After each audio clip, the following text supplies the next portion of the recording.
Hora de conversar com Juliana Rosa, a nossa colunista engajada nos interesses públicos, no bem público. Repetindo aqui as palavras de Fernando Mitre. Ju, bom dia para você. E claro que o assunto de hoje é aquele fato de os bancos terem perdido quase 42 bilhões de reais em valor de mercado depois do anúncio da decisão do ministro Flávio Dino, do STF, da não colocação em prática de parte da Lei Magnitsky aqui no Brasil. Agora, quando a gente fala em banqueiro perdendo dinheiro, Ju, não exatamente que os nossos ouvintes fiquem muito tristes, mas assim, vamos falar sobre os riscos para o país e como é que isso pode também se refletir no dia a dia do nosso ouvinte. Por que que a gente tem que ficar atento a essa notícia? Bom dia para você. Pois é, importante a gente ficar de olho porque nosso dinheiro está lá no banco, né? Então, esse é sempre um assunto muito delicado, né, Carlinha, quando a gente pensa em segurança ligada ao sistema financeiro. Obrigada aí pelo elogio, né, lembrança aí do elogio do nosso decano aí, Fernando Mitre, pelo lançamento aí do meu livro. Olha, bom dia para vocês, bom dia aí para o Fábio, para a Sheila, bom dia, Carlinha, bom dia para os nossos ouvintes. Eu acho que nesse momento, o que é mais importante da gente destacar, e o que eu mais estou ouvindo aqui nos bastidores, conversando nos bancos, é que se a gente já tinha aqui no Brasil e no mundo, né, como temos aí uma enorme insegurança econômica e política, agora a gente tem uma enorme insegurança jurídica. Isso não é pouca coisa. O fato do governo americano ter aplicado essa lei Magnitsky contra o ministro do Supremo Tribunal Federal, Alexandre de Moraes, já fazia com que, embora a lei seja aplicada em território americano, obviamente não em território brasileiro, os bancos, eles têm negócios internacionais, né? Vocês viram que ontem, inclusive, as ações que mais caíram na Bolsa de Valores foram as ações do Banco do Brasil, que é o banco onde os ministros do Supremo Tribunal Federal recebem os seus salários.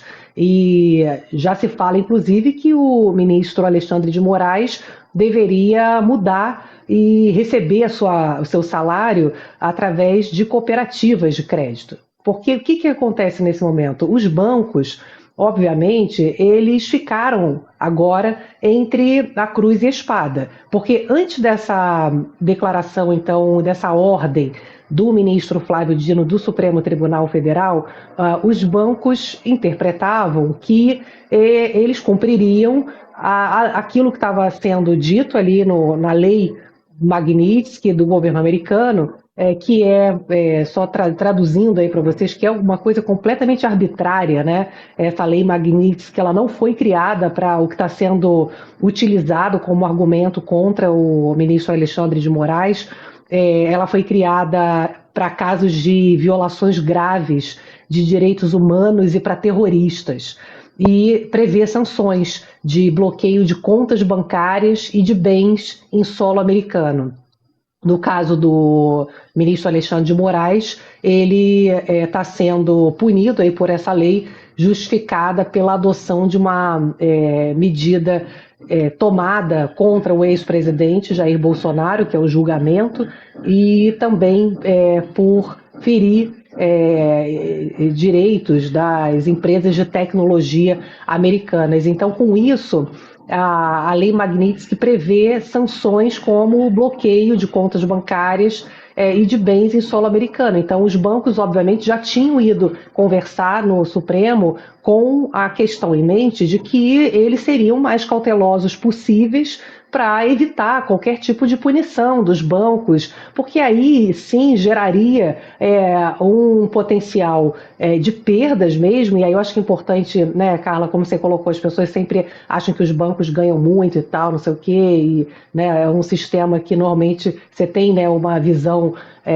negativa, né, que eles cobram muito e tal, estão sempre ganhando e tal, mas no fundo o nosso dinheiro está ali e numa situação extrema, uma insegurança com o banco pode criar corrida bancária. Então, os bancos estão numa situação de muita cautela nesse momento, porque agora o que os bancos estão falando? O que eu faço? Se eu descumprir uma ordem Supremo aqui no Brasil, eu sou punido aqui dentro do Brasil. Se eu descumpro uma ordem da lei dos Estados Unidos, eu sou punido lá fora. E as multas lá são gigantescas, né? Então, Fábio, Carla, Sheila, a gente está acompanhando nesse momento uma situação extrema, de extrema insegurança. A gente sabe que o Trump, o que ele está fazendo com o mundo é algo absurdo, né? É uma agressão em todos os países. Mas a gente no Brasil não está conseguindo encontrar meios diplomáticos de poder ter uma conversa como os outros países estão conseguindo e que também foram muito agredidos, né? Como o Canadá, né? Falando que ia anexar parte do país, etc. Então, acho que a gente tá faltando muito no Brasil aqui, eu acho que uma postura mais coordenada e mais assertiva em relação aos nossos canais diplomáticos, que sempre foram muito eficientes para proteger a gente aqui no Brasil, viu? É o nosso dinheiro que está lá também. Valeu, Ju. Bom dia para você. Ótima quarta-feira. Até amanhã. Um beijo. Até amanhã.